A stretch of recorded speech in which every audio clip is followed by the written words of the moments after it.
boyfriend, right? But he's not really. He's not. He's not. Yeah. He respects her boundaries. He was hurt when he jumped to conclusions. He's a high school student. He saw her in a room with somebody else. And let me tell you, if I was dating somebody and they didn't keep up with me, like I was like, where the fuck are you? I don't know where you're at. I was looking for you, or you were weird that day and I didn't see you later. And then I go to your house and I look through your window and you're there with some other dude. Like, I'm gonna be pissed. Now, am I gonna go you're gonna slut on the movie? I'm not gonna like slut shame her. I'm not gonna dude. slut shame her. So Steve was wrong there, and Steve made a mistake, but Steve knew he made a mistake. And you know what? Well, Steve he didn't went to do go it. make it right. Steve didn't actually do it. He just didn't tell. Yeah, the but guy he also not didn't to stop do it. He He didn't didn't stop it, and he though. didn't actually do it. But you know what? He went and cleaned it up. Yeah. And he didn't go over to Nancy's house right away. He went over to Jonathan's house to apologize to him first.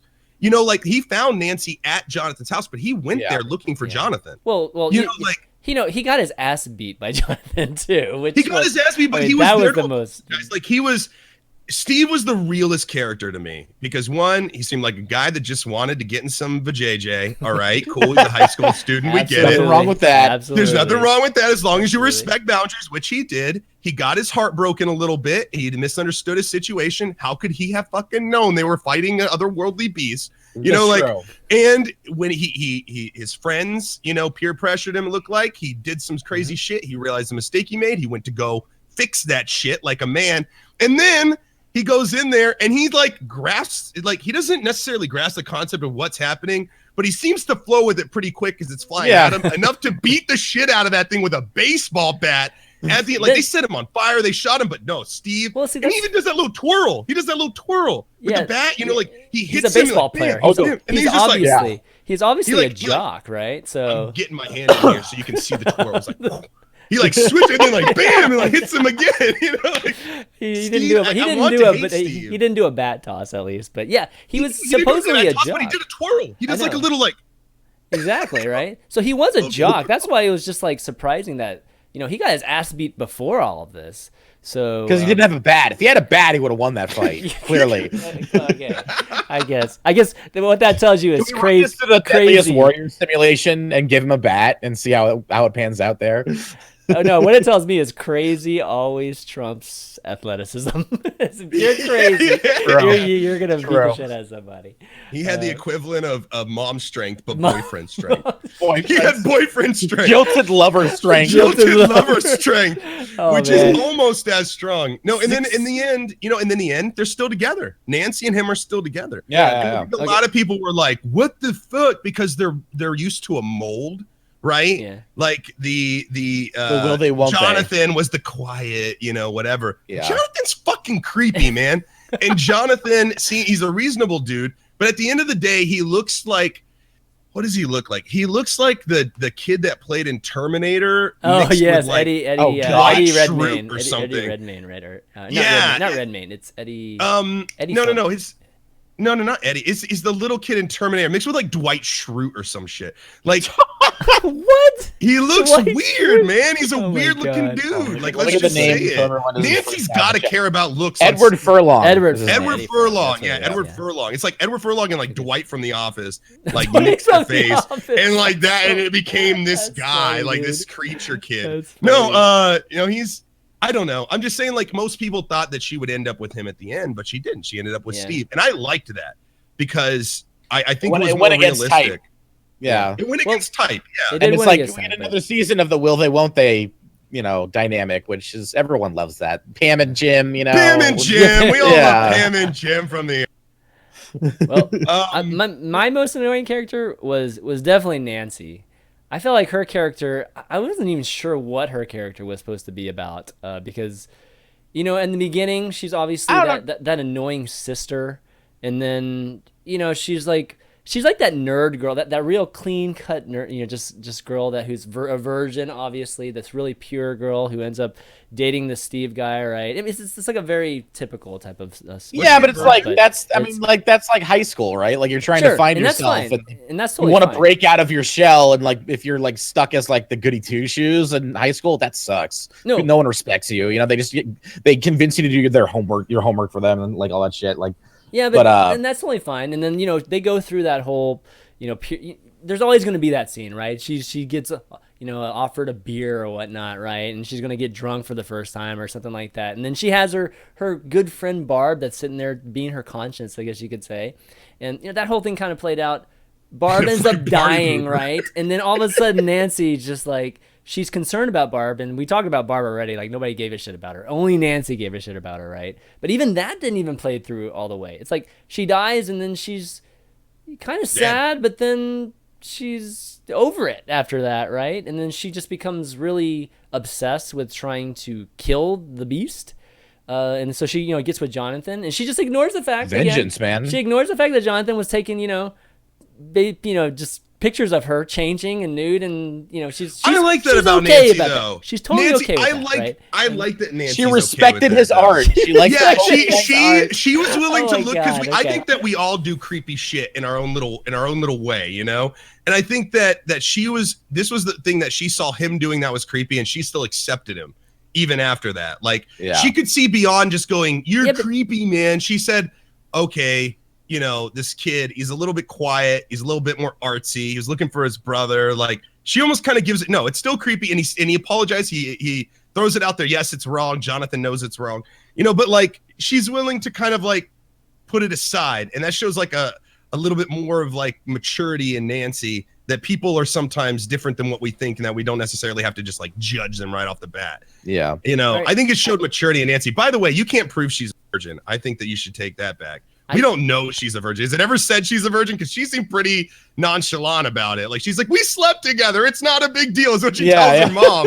Like, okay. I thought that she was a virgin. That's true. I assumed that she was a virgin, but I guess there's no proof of that. This is a good PSA also for any of you college students or high school students, college students. Don't ever interrupt the fucking party. All right.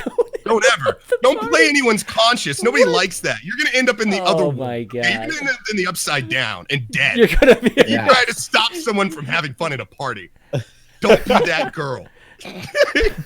No, but in the end, she ends up trying to kill it. They come up with this extravagant plan with Jonathan, which was mostly her. I feel like she was driving it more than Jonathan was, and.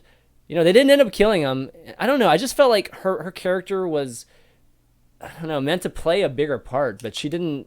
She just ended up being an auxiliary part, and a part that just didn't really matter that much, to be honest. I wouldn't say it didn't matter. Really? I mean... Yeah, I wouldn't say it didn't matter. I don't think it mattered as much as we thought it would, but we learned a lot about the beast. We learned that even though it's set on fire, the blood part was because of the blood part was because of she's the first one that we get to see actually go into the upside down and get a good look at what it's like there. Yeah. So and she makes it out alive, okay, all right. Because that tree gave birth to her. Yeah. That's what it looked like when she went through that portal, man. It's like the tree, like it's like he was helping birth her through the tree. Like she's crowning, grab her hand, like pull her out. It was weird. Like, why didn't it do that on the way in? Why did it do that on the way out? Like, it's. I love the fact that their mom too, like Nancy and Mike's mom, is so oblivious as to what's going on in her house because she's got Steve coming in or Jonathan sleeping over there. Then you've got 11 who's lived there for a couple days, and she just she lets them have their space. She just stays to her kitchen. What a good mom. Stays to the kitchen and the den and her bedroom, and that's it, right? That's. I know. I love how she hadn't been down there in a week. I like when the dad's like, "There's no way you could be having a girl down there." Oh my god, the dad is the fucking dad. God damn that dad. What a boring father. What a boring, mundane father. Dude, he's just like a big sappy yes man. Like he's just there to be a potato. Like I love how he's like, he couldn't have done that, could he have? Like it's basically like asking the mom, like, I don't know. I'm not watching these kids. like, this could totally have happened. Oh man. That dad. No, but you want to know, the one thing I do like about Nancy is that, man, she is fucking brave. That girl is brave. Think about it, putting this in a real life context of your own life. If you saw a tree with a little demon portal at the base of it that you could crawl into, and even if you did muster up the strength to like poke your head in there to see what was going on, as soon as you saw all those like tendrils and shit, I know I wouldn't be crawling through there like some kind of DZ Discovery Zone kind of shit. Like I just wouldn't. I wouldn't. Like she's just like in there like what's over here? Like totally oblivious to the fact that like a creature could just smash her head in as soon as she sticks her little, nose through there. I don't know. I'm just saying like I wouldn't have the balls to crawl through that portal for many of my friends. Maybe if Junie was on the other side or Cora, but like Barb, like I don't know if I could do it for Barb or a Barb equivalent in my life. I mean, would you even crawl through a tree that even looked like that? Forget the fact that it's potentially some kind of crazy portal. I don't even think I would crawl through a suspicious looking giant cave looking or hole anywhere. So yeah, to your point, she is pretty brave. I give her that. But she went in there. Okay, some people might say that's stupidity, but she went in there. She saw what she was up against better than anybody else. Actually, she knew what she was up against better than anybody else because she's the only one who really had eyewitnessed it besides the mom. She went in there. She came back and was like, "Let's get bear traps. We're gonna kill this motherfucker." Like she's pretty ballsy. I like that part of her character because you wouldn't expect that out of a girl who's silly with boys in fucking high school, it's not something you would attribute to somebody, bravery or, at least I think it's bravery. I don't know, courageousness, whatever you call it, out of like or a just high school vengeance. girl. She wants some vengeance, that's for sure. But I think it was like less about vengeance for. I know she mentioned Barb, but at a certain point, it almost seemed like she was just doing it for fun. At a certain point, she doesn't even care about Barb in the end. Her best Nobody friend. did. Yeah. Hey, so you guys want to take a caller now? Sound good? Yeah. Right, yeah, this is going to be interesting. Okay. And before like dicks and penises and fuck her right in the pussy, right? Yeah. Oh yeah. God. All right. So this is going to be our first caller on the show. It's Kira Bright, I think Kira BCGHC. Here we go. All right. Hope this person's ready. Monkey said that they'd be ready. Here we go. Kira, you there? Oh gosh, hello. One of these. Hello, you gotta unmute. You gotta unmute your mic. Gotta unmute your mic. Oh, is it muted in the? Yeah, I think so. Okay, we always go through this. We're gonna have to give them a second here, but it's the second show, everybody. It's the second show. Mistakes happen. Ting. It's just one of those things. We're trying out something. Oh, here we go. Okay, they got their mic. Oh no, they don't. What's going on? Shoot. Oh, I know why. Oh, it's my bad. Oh, did you limit the room to only be able to talk to the people you allow? Oh my God. It's actually my bad. Why don't you come in and ask us a question? Wait, what? Man, what? Hold on. Here we go. Okay, Kira, you there? Yeah, I'm here. Oh, wow. Your mic is loud. Your mic is super loud. I can turn you down a little bit, actually. Okay, say something. Hi. Okay, I think your mic is still turned up really, really loud. Are you using like a laptop mic?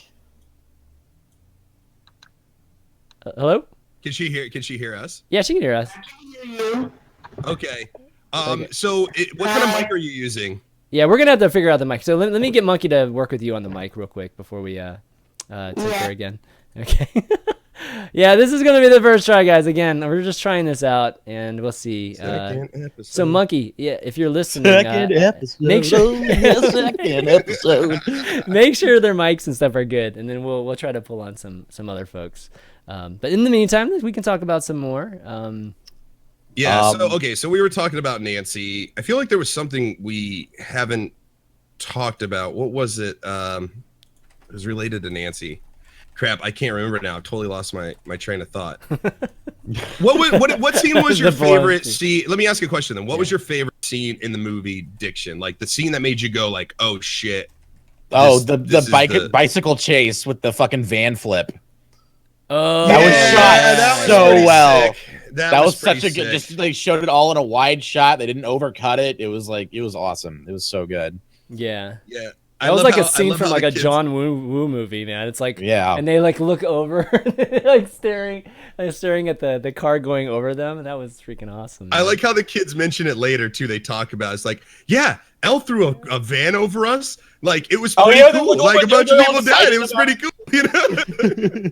So what do you think about Elle's bleeding? By the way, Like, she bleeds from her nose. I mean, bleeding from her nose, okay, you know, that's cool. I mean, I can understand that. But then she starts to bleed from her ears and then her eyes. I mean, what my experience or seeing people bleed from their ears and eyes, that's not a good thing. That is a very well, no, they know that. The thing. kids know that. They know that if she uses her powers too hard, that's what happens. Like, there are moments where she just like does little things, you know, like when she's floating the toy Millennium Falcon, and, like, no bleeding. It was like that's an easy task for her, but like she hasn't used her powers to the extent where she can really control them that well and like actually control her body. So like it takes a lot out of her. But that's the thing, like, you know, she's actually bleeding, so her body's affected by this, or even potentially like forever. So I'm wondering if like there's only so much she can do. Like, you know, in that last scene, I mean, she used a lot of powers, and I mean, she was already weak. So you know, it's like I wonder like if she's going to be permanently, if she still is alive,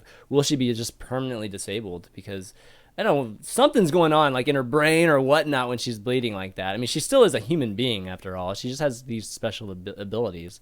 So it'll be interesting to see if that plays any part too. What kind of tie-in do you think that has with the fact that the creature needs blood in order to teleport, or he's drawn to the blood or something like that?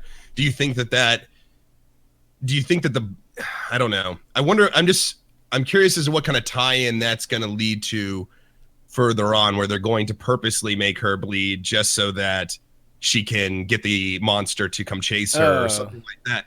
Like, I found it funny that she bleeds all the time and this thing loves blood. Like, it's attracted to the blood. Mm-hmm. So it like furthers that connection between the two of them in a weird way, in kind of a small way, and again, an unexplained way. Okay. I don't know. It's something to just kind of think about. All right, this looks like Cure is ready now. Let's try it. Here we go. All right. Oh, I gotta do it again. Hold on. We all waited. This is a little tricky. Yeah. We're gonna figure this out. Kira, you there? Yeah, I'm here. All right. There we go. There we go. It sounds good. Yes. Perfect. How are you? Yeah, how are you? I'm good. How are you? Good. Great. Good. Thanks for jumping on the show with us. You are our very first caller, so thank you for being our first caller. No pressure. Oh, yeah. Thank you. Do you have any kind of question or anything to add to I guess what we've talked about with Stranger Things so far? Yeah, I have a question. What do you think the effects of the Upside Down will have on Will? Yeah, that's something that we speculated about a little bit, but he was in there for like a week. Like and it's like freezing cold in there. Also, he's got slugs inside of him. I mean, I feel like talk about toxicity, right? Yeah, but we don't know what kind of toxicity it really is. Like, is it something like radiation, where over time you're going to kind of like break down and deteriorate, or is it like you would be poisoned by an ant? Is it something you'll eventually recover from? You know, it's weird because we don't know the implications of what he went through, and then also what the atmosphere actually did to him, and then what the creature actually did to him. So I don't, it's hard to say. I mean, something I was throwing around in my head a little bit, and we talked about this again a little bit earlier, was, there are creatures, there are insects and parasites and stuff like that, or I should say parasites, that will attach itself to a bug and get inside its brain and make it drown itself or go certain places or do certain things. Mm-hmm. Yeah. This could be an extension of something like that, where it's just, the bug is actually in control, or whatever is inside of him is in control of him, making him act normal. But there could be something very wrong with Will. There is something very wrong with Will. Yeah. We just don't know. He could become kind of like a nemesis in season 2, where he's like he's behaving strange and he's doing weird things that are counterintuitive to the group's like overall goals and stuff, and like that could be a really cool, interesting like plot device they could use. Do you think they're gonna end up in that position where they're trying to find a cure for it, or do you think it's always just gonna be, okay, he's contaminated, we gotta kill this guy, and it's gonna be one of those that type of storyline, or like an Until Dawn kind of thing, like until where I don't know, you get it tons. I felt like there was a lot of Until Dawn too, where like you may get infected, but there may be some remnants of your past self there, and you may not necessarily, you may fight it. Like I could see conflict type of thing. Yeah, I could see like him actually becoming one of these beasts, and then still kind of having an essence of will there, and it being like a deterrent for maybe attacking the kids or other people or whatever. But he'd still have to these kill are all himself in the speculation. end, right? I mean, biologically, he's turning into something else. It's not just like a mental thing, right? So even if he was able to fight it mentally, in the end, he still has to destroy himself, right? Unless there's some kind of cure to this infection or toxicity, whatever it is, right? That's converting him into whatever monster it is. Yeah. All right. All right, Kira. Well, thank you for the question. Yeah, thanks for the question. Thank you. You're welcome. All right. Okay, that was cool, right? So cordial. Yes, that's cool. so nice. All right, we got. She's the regular in my chat. Oh, is she? Okay, good. Yeah, she's good super deal. nice. Good deal. All right, we got. Super nice. We've got Lucky Misfits next here. All right, Lucky. Here we go. Lucky Misfits, you there? I'm here. Hi. Hey, how's it going? It's all women. Yeah, it's all women. Yeah. I didn't know we were gonna appeal to the female. Our podcast demographic is like here. a big sausage party right now. So we need That's two ladies right. calling in. That's right. Hey, thanks for calling or thanks for joining the discussion. Anything you want to add, I guess, to what we've been talking about so far? Okay, so the main thing that's been bugging me, like, okay, so you know that they go into this upside down world, right? And then 11 somehow either destroys or sends this monster back to wherever it came from, maybe back to the upside down, whatever. How do Will and the mom and the sheriff get out? Do they get out before she does that? Do they get out afterwards? Does the monster somehow control this gate, this panel? Like, how does that all work out? Like, it's leaving everything very, very open to me. And also, one more thing, the foreshadowing of the egg.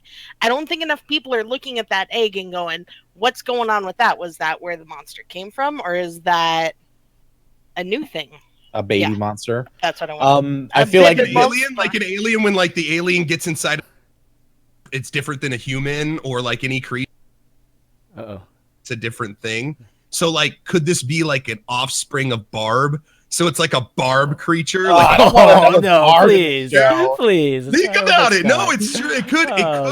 It could have like you know, like I said, like aliens. You guys know what I'm talking about, right? Like an alien's whatever creature that they the face hugger attached to. It's not always the same alien. If it's like a dog, it'll be like bipedal or whatever. Yeah. So in reference to the egg, the egg might be something that is the first thing that has merged between the two worlds.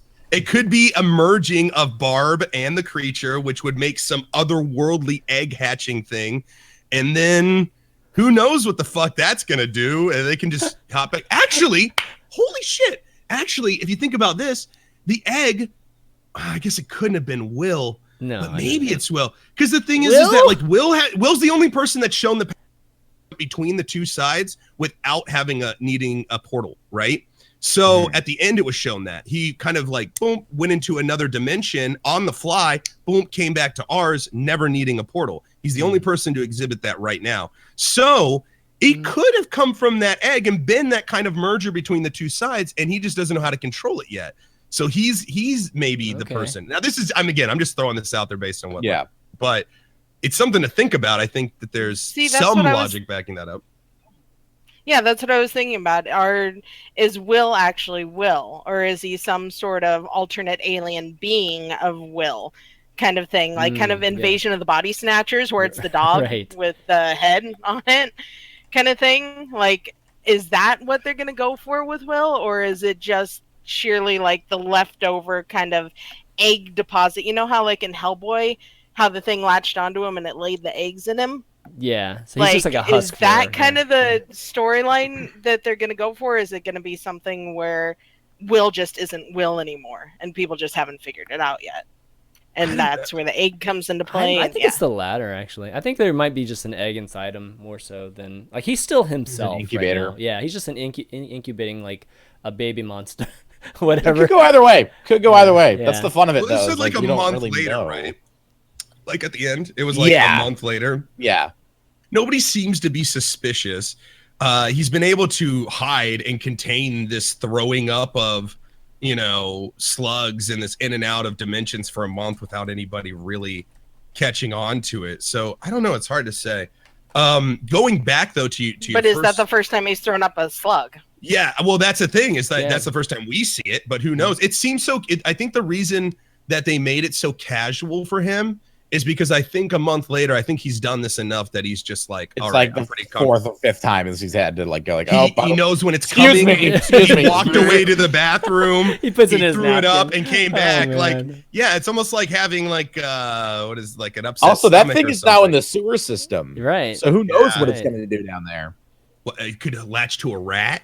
Get a little rat, timeless baby. Maybe it eventually will grow up into something like that's just. It's like what do you call it? Like a caterpillar turns into a moth or a butterfly or something. It's maybe it goes down there, cocoons up, and comes out something different. Or it affects the Terra. I mean, it could be a seed. It could be something that goes into the terrain and then warps it into the upside down. Something like that. I mean, that's possible too. Okay, so going back to your first question though.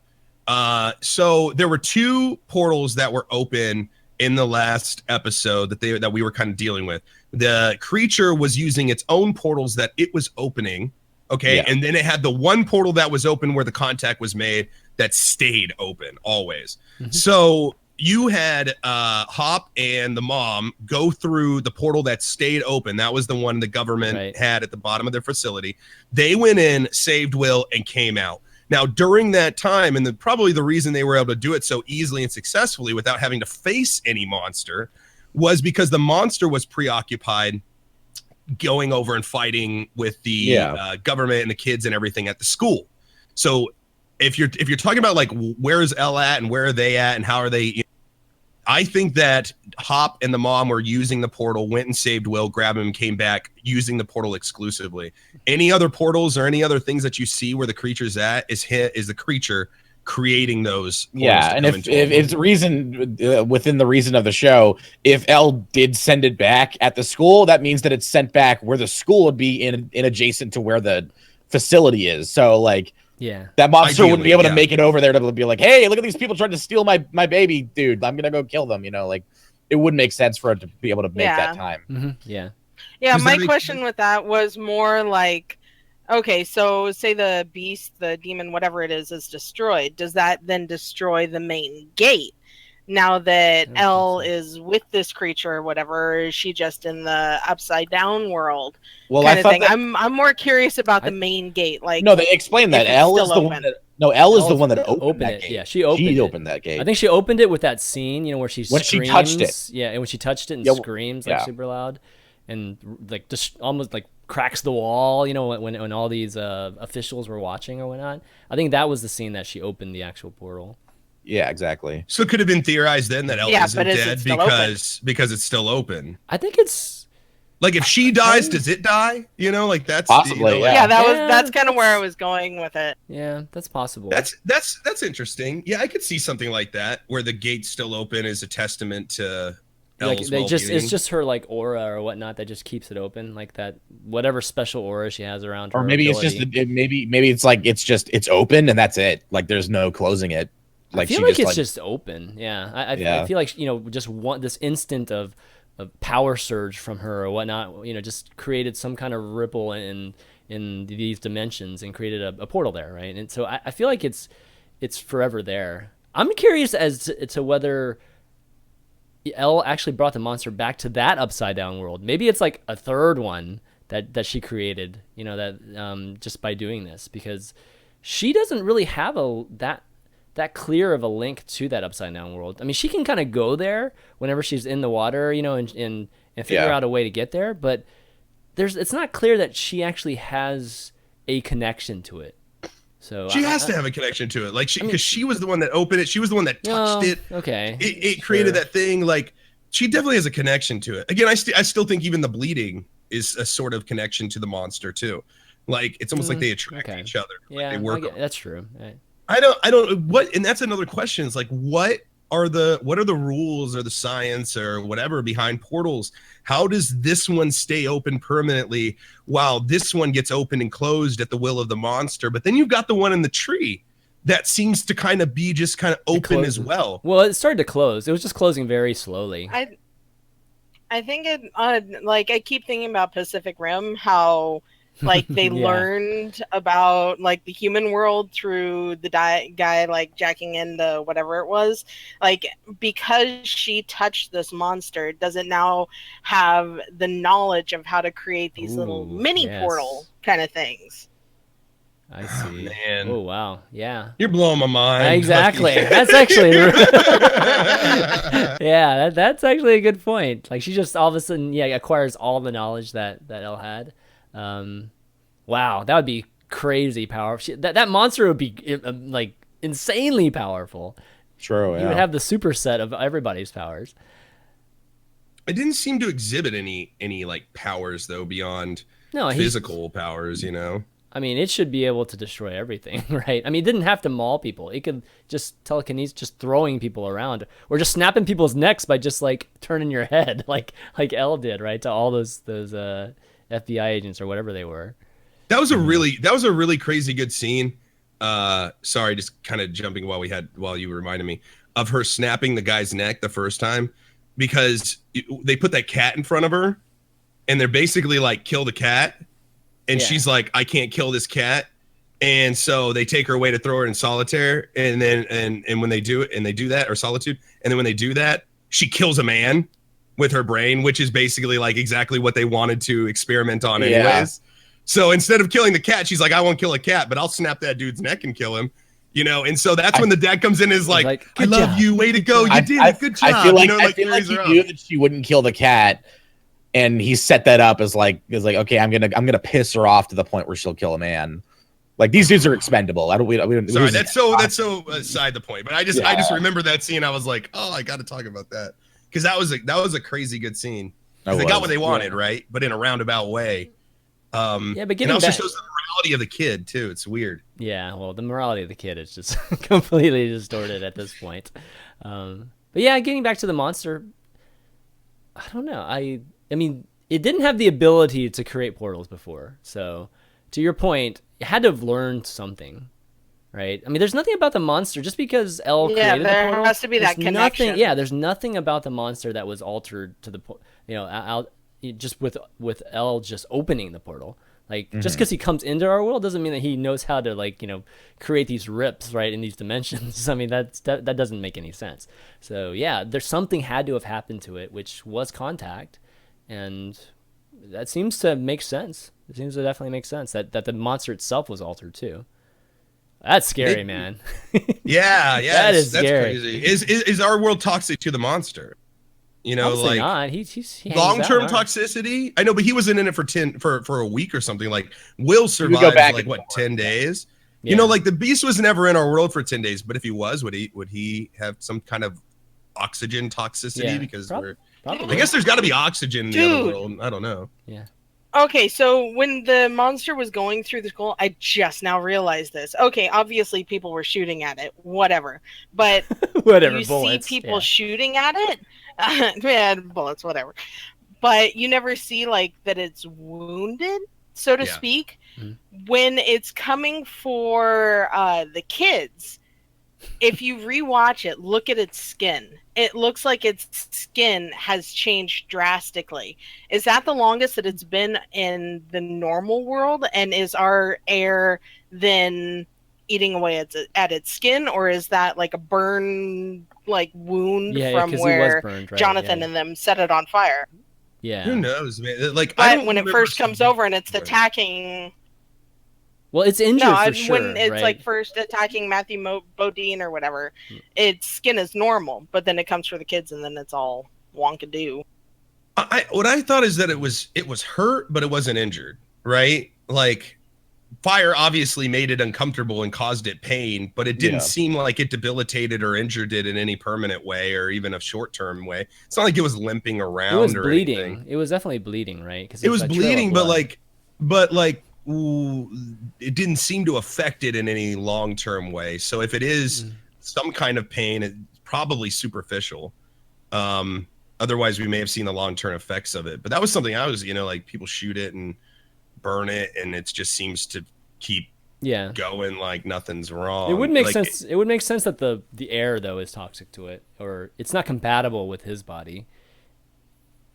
So then the fire hurts it a lot because fire is part of, oxygen is part of that process. Yeah. You think in the bullet that would make the bullets useless, but fire actually, because it's a process of oxygen, it might actually hurt it more. It looked like it was in pain, but it looked like it didn't give a fuck about the bullets.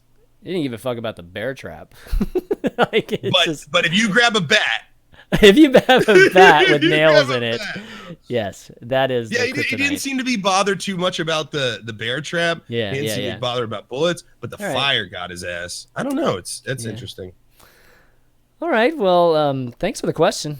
It's that was a good one. Man, lucky. Man, you might have to be a regular. Man, you got some good stuff here, man. That's some good stuff. I like movies. Yeah. I enjoy this kind of stuff. Awesome. Anyway, show's great. Love you guys. Have fun. All right. Love you too. Thanks. Okay. Well, that was a good one. That was definitely good. Definitely a good caller. I think that's going to be it for callers actually today. So if there's something in the chat, any guys in the chat maybe have one or two things to talk about. Yeah, again, there's just so much about the show that is not explained. I hope that season 2 does enough to start piecing together things in season 1 that were confusing. I hope that this is one of those shows where you can go back and watch season 1 again, knowing more about season 2 and 3 and the rules and the lore and stuff, and go, oh, that's why this person did that, or the creature did this, or that this portal opened up here, Yeah. It's not even stated that the creature makes these portals, we're assuming that he does because he ends up, in the house so often and stuff, but like, who's to say that that's just not like a sort of hot spot? There's so much about the upside down and the creature and everything that's so unexplained. So I hope that we can go back and watch season 1 after knowing more and be like, oh shit, that's crazy that they have been planning that out, Someone in the chat mentioned that the upside down looks like the Silent Hill world. Fun fact, that's what it's based on. The Duffer Brothers are actually big gamers, and they love Silent Hill, and they designed it and the monster specifically off of like Silent Hill 1 and 2. Oh, that's pretty cool. Definitely good tidbit. Among the many references in the show, that's like one of the bigger ones. One thing I forgot to mention too is that I really enjoyed the music in the show too. I felt like it set a good ambiance to it. The 80s, there's obviously a bunch of 80s tracks too that are kind of mixed in there, which is kind of cool. But even just the theme song that they have, it kind of has this, it reminded me of like, Ex Machina. Yeah, like you remember the soundtrack for Ex Machina? Like this really, it's hard to describe, but it reminded me of that. So like it instantly just made this kind of eerie feeling for me, just set that tone right from the get-go. And it kind of continued through the entire series. So soundtrack's just awesome. Yeah, and like it's really good. The licensed music they used too was always really, really good tracks, and they put them in really good scenes that made sense. Exactly. I thought the music was pretty good. There's a question actually. It's a really good question from Molly in the chat. We said we'd take a couple. So okay, sure, yeah. What do you guys think about? And we didn't even talk about this. This is a great question. What do you guys think about 11 recognizing Will in the photo without ever meeting him on the show? Oh, true. I forgot about that. And that's a great question because that was explained, and you kind of forgot about that. But like, that's a great question. So Will disappeared the same night that the portal was opened. I think he had to have been because the portal was open. The creature came into our world. Will he escapes the lab? Pretty much like kills his way out, escapes the lab, and then grabs Will when he's out in the forest outside. So that was the longest he's been in our world then, that first night. Probably, yeah. And that would kind of make sense because he doesn't know what the fuck just happened. He, the monster's in a new place. He doesn't know where he's at. He's never he's never been into our world before. But he knows what it looks. I mean, he knows the configuration of it, obviously, right? Yeah, he seems to. Yeah. Now that's like, I guess the structures and stuff would be the same over there. It's just, I don't know. It's again, maybe a testament to the connection that 11 has now for the upside down world. Maybe she can sense in a way when people go through portals. Maybe that's how she felt like she was familiar with Will. She could have intuited it, like with her telekinesis. Yeah, intuited. Could have tooted it. Yeah, and I don't know. It's a great question. I have no fucking idea. Like, you can just spitball stuff and throw it around, but who really knows? You know, like, I can't even think of anything else that would tell her that that's him, other than that she has a connection to the upside down world. She might have. I mean, she might have this whole, you know, Xavier type of connection, right? With whatchamacallit, the thing that detects all the X-Men. Cerebro. Yeah. She might have that kind of thing going on too, because, you know, whenever she was in the water, she was able to find, you know, Will and find Barb, right, and see what's going on. Yeah. Find the monster too. So she has that ability of locating them. Maybe she could do that even outside of the water to some degree. At least just have a sense of somebody else being in that alternate world, or some uneasy factor whenever, I don't know, like, you even see this person like Will. She just didn't know if they were alive or not, but she could sense them in some way. Molly says, I thought maybe she recognized him from the government play experimented on. Maybe he's 10. You know, like, he's the 10 to her 11. Oh my God. You know, I think like that would come up. I've thought about that. There. Wow. But that feels like something that would come up with Winona Ryder's character. Like, because they took her from her mom and she had no way of getting her back. Like, she didn't even know what happened to her. Nobody believed her. Yeah, nobody. Exactly. So I feel like if Will was, I don't buy that. I don't believe that at all. I don't know. That just doesn't make sense. That doesn't make sense. You don't think there could be any argument made for it at all? No, because a terrible upbringing. There were times they talk about her anxiety and stuff. Like, his mom wasn't always as good as she is right now. Yeah, but I feel like it would have come up like my son was missing for a couple of years. Like, that would have been a big like, hey, this isn't the first time my son's gone missing. You know, like that never came up. So I feel like it wouldn't have to have been like a long process. They could have grabbed him, you know, injected him with something, or had him stand and sent him on home without shit. Like, I don't know. It's a stretch. It's a real stretch. But there's no explanation. There's no explanation why she recognizes him. So you got to kind of consider everything until more evidence is shown, right? Yeah. Yeah. It's a great question. I think it's one of the mysteries, hopefully, that I was talking about, that when you watch through season 1, you'll go, oh, that's why she recognizes him. You'll get that kind of connection, you know, and I think that'll hopefully, that's what I'm hoping, you know, in season 2 we answer things like this. So now I'm excited for season 2. It's they just announced it pretty recently, maybe even yesterday. Actually, they announced it. It was a couple of days ago. Yeah. So really excited about that. It'll probably be next year sometime. I mean, I don't think it's going to be anytime soon, given that's probably going to be 8 episodes again, maybe more. Maybe the success of this one, it's going to lead to more episodes. They might bump it up to like 12. That would be awesome. Possibly. You think they're going to use the same kids, or do you think they'll be like teenage years, like 7 years later? They got to use the same kid. Dude, those kids. They got to. They have to. They're pretty iconic. I mean, I don't think you can just replace them with somebody else at this point. Yeah. Plus, they're of age. I mean, by the time they start shooting the next season, it's going to be like, like 7 months later, like they look 7 months older than they were in the last season. You know, like it's not that much of a stretch. Maybe. I could see this. If they could pretend that Arya Stark is still fucking like 14 after 7 years, then yeah, they can fill that true. I don't know. I'm not saying that they would. I'm just saying it might just go into it in the teenage years, and then you have all this aftermath of all this shit that happened back in the day. I like stuff like that. Like I typically like things that focus on the kids, and then later on it comes back, and like the next thing is like them as adults, and it's like It. Stephen King's It is a good example of that. They started out as kids, and then the second half they're all adults, and how that all affected them, and you know how this went about. I can see that being an option for them. Now, you're right. I think a lot of the kids did really well in this, and I think everybody really liked, especially like Dustin. They said it was going to be a direct sequel. They didn't specify like how much time is going to pass, but like they said, like it's a direct continuation of this story, so I doubt it's gonna be like they're gonna jump. I don't know. It's like Kill Bill too. Like Kill Bill has like the kids, and those kids grow up, and then like it'd be a shame for these actors because I mean this is a great opportunity for them too. So I think they'll probably stick to them.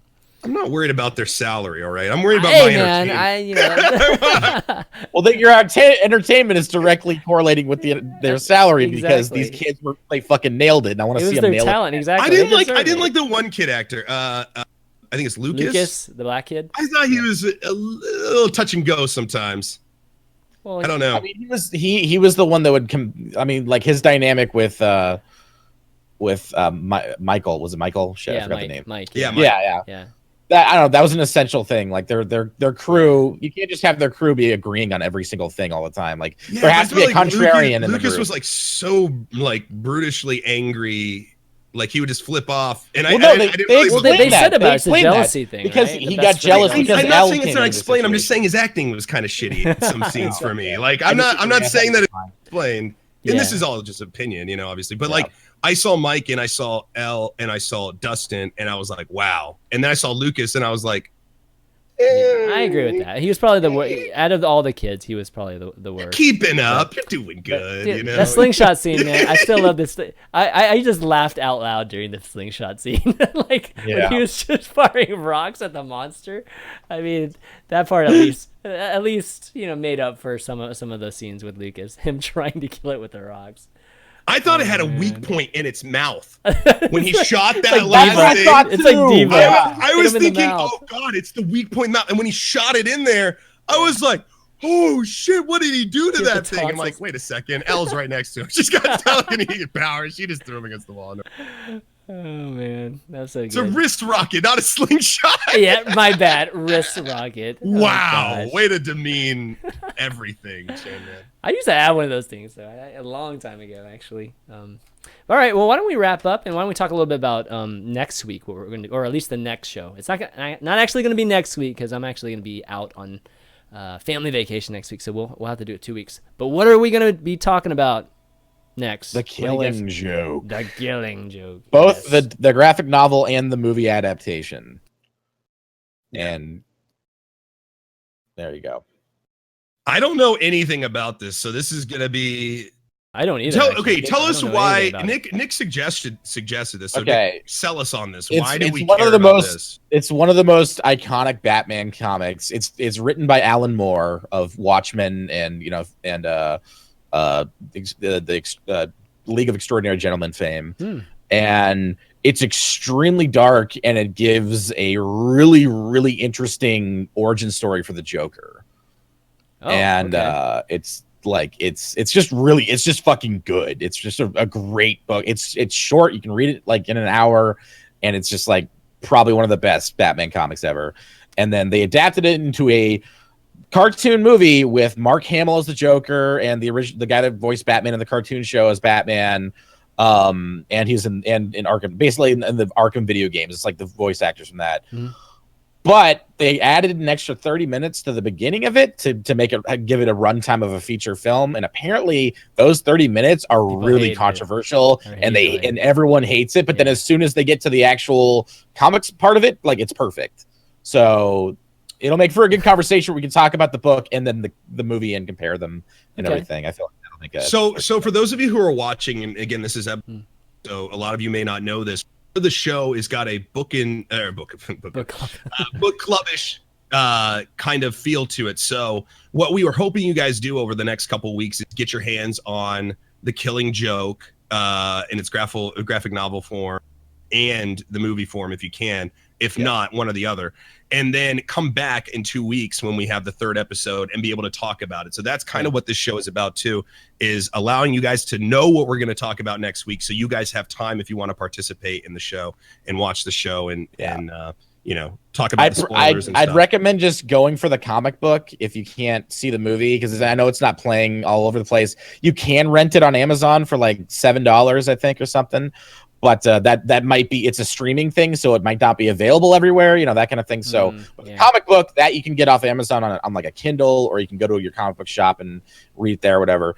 Because if you read the comic, that we can't spoil shit for you except for how we feel about the first 30 minutes of the movie, and that'll let you know if you actually want to watch it. So like, comic book is probably the best one for you to do your homework on. Yeah. And so we're gonna reconvene in 2 weeks. Because Chanman's got some family vacation time coming up next week, and then we're going to talk about this stuff. You had me sold on Alan Moore. I didn't even know that he wrote this, which Watchmen comic is one of my favorite graphic novels of all time, if not my favorite. So I'm really surprised I haven't really dove more into his work. So that's what I like about the show. I'm gonna get to explore new things. So I'm pretty excited about that. Yeah, I'm excited too. This is gonna be our first comic, and to be honest, I haven't really been a big comic guy before. I mean, I like all the superheroes, and I definitely have seen some here or there, but I never collected comics. And actually, if there is comics I collected, there were Hong Kong comics. They weren't actually American comics. So this would be cool. This is, no, not hentai. Not hentai. Hentai. More kung fu. He's like type Hong of Kong comics. Kong yeah. Okay, we all know. We all know. Wrong country, dude. No, but anyways, I'm excited to get a chance to read it too. But just a reminder, guys, everybody, that we mentioned it when we kicked off the show.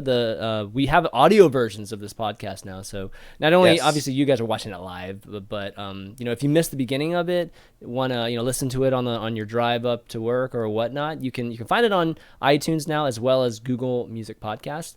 And one thing, since it's just getting on into the stores, a big thing on the stores is really just to get a big push in the beginning. So if you enjoy the show, go and leave a review, or leave a comment and a 5-star review, and that helps. 5 stars. 5 stars. Yeah. If you don't like the show, ignore everything I'm saying. Okay. Listen, but if you I'm gonna be the one to it, say that you give it whatever rating you no, feel. No, like you should give it, all right? No, all right. Don't but if do you that. don't give it a They're all 5, gonna do we one. will find you. We will We will fuck you. You get access to the back end at iTunes. You have every right to do whatever you want with it, but god damn it if you don't give us Yeah, so anyways, you can do that. You can help, you obviously can help out the show in a big way if you do that.